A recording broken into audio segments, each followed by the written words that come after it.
Shiv Shakti beat से आ रहा है पावर स्टार पवन सिंह का नया गाना। जी हाँ दोस्तों, आपका स्वागत है बाबा खबरी पर। ऐसे भोजपुरी अपडेट आपको यहाँ मिलते रहते हैं। तो बात करते हैं भोजपुरी के पावर स्टार पवन सिंह के बारे में। जी हाँ, दिन प्रतिदिन पावर स्टार पवन सिंह अलग अलग गाने की शूटिंग कर रहे हैं, जो कि बवाल मचा रहा है। फिलहाल तो मैं आपको बता दूं, power star Pawan Singh Shiv Shakti beats के यूट्यूब चैनल के लिए गाना की शूटिंग कर रहे हैं, जो कि गाना काफ़ी लाजवाब और धमाकेदार है।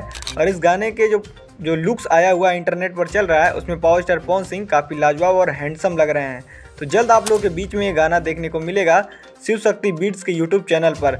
तो वहीं बात करते हैं रंगदारी स्टार के बारे में। जी हाँ, प्रमोद प्रेमी के बारे में। उनका एक गाना आप लोग के बीच में आ गया है, बथुआ के साग।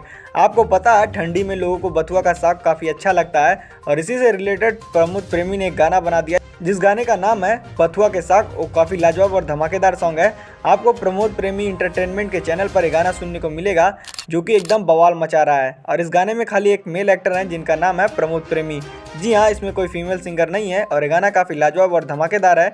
और इसमें जो मॉडल काम की है वो भी काफ़ी फेमस नहीं है, लेकिन देखने में हॉट और काफ़ी लाजवाब तरीके से डांस की है। तो आपकी क्या राय है, हमें कमेंट बॉक्स में जरूर बताइएगा। और ऐसे भोजपुरी अपडेट जानने के लिए हमारे चैनल को लाइक से सब्सक्राइब जरूर कर लीजिएगा।